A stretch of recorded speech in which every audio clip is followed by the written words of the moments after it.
L'école secondaire de Rocheville, une école publique à Québec, a fait bien des jaloux au début de l'année 2017. Le ministre de l'Éducation a inauguré ici le tout nouveau complexe sportif de 15 millions de dollars. Une annonce politique parmi tant d'autres, direz-vous? Peut-être pas. Je suis ici à l'inauguration comme ministre de l'Éducation. C'était plutôt un signal que le gouvernement Couillard voulait lancer. Le signal que les élèves figuraient dans sa liste des priorités.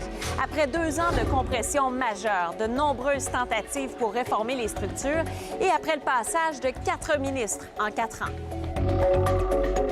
Je, Yves Bolduc, déclare sous serment que je remplirai les devoirs de ma charge. Philippe Couillard porte d'abord son choix sur l'ancien ministre de la Santé, Yves Bolduc, pour mener une délicate opération au ministère de l'Éducation. Amputation des budgets et des directions régionales des ministères, même les commissions scolaires sont susceptibles de passer au bistouri. Le gouvernement procédait à des compressions financières d'urgence pour atteindre le déficit zéro. Il n'y aura pas d'atteinte des services directs aux élèves. Terminer l'achat de nouveaux livres décideront des commissions scolaires confrontées aux restrictions budgétaires. Aucun enfant n'en mourra, déclare Yves Bolduc en entrevue au journal Le Devoir. Un enfant n'a jamais assez de livres. Ça a été une déclaration très malhabile. Je suis quelqu'un qui achète des livres très régulièrement. Yves Bolduc n'en sera pas à sa première déclaration malhabile.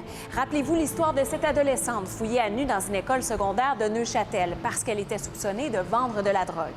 Il est permis de faire des fouilles à nu à une seule condition, il faut que ce soit très respectueux. Il n'est pas question de fouilles à nu dans nos écoles, sauf dans des cas extrêmes justifiés par les forces policières.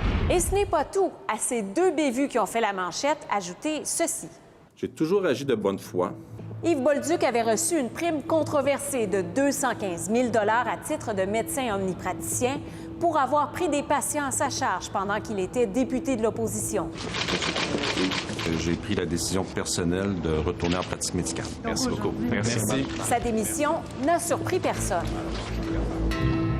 J'appelle M. François Blais.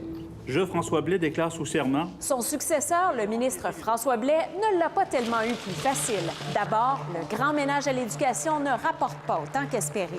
Mon prédécesseur, je pense, avait estimé qu'il y avait peut-être des économies à faire, mais il n'y en a pas. La réduction de la bureaucratie que les libéraux avaient promise en éducation génère des économies 2 fois moins importantes que prévu.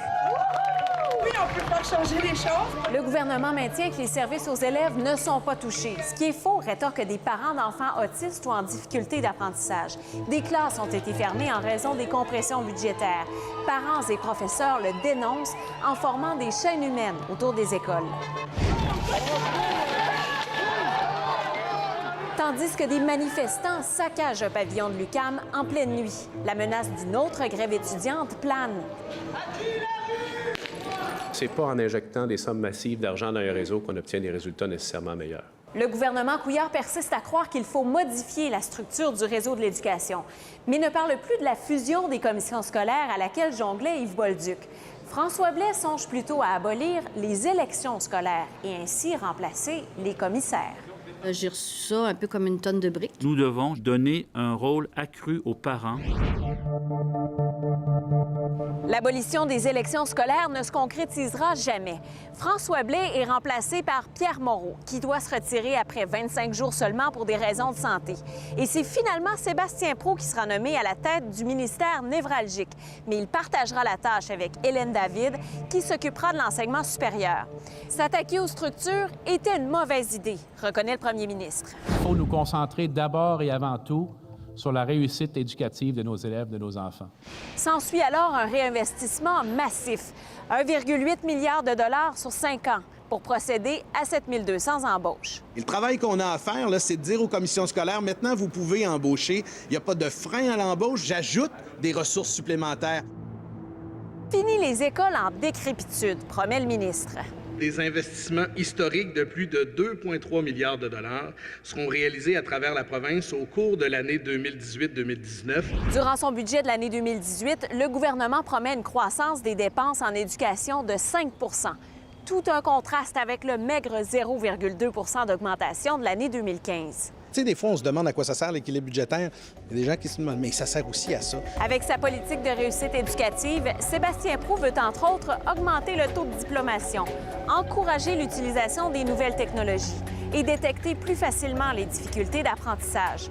Il se donne 12 ans pour parvenir aux résultats escomptés.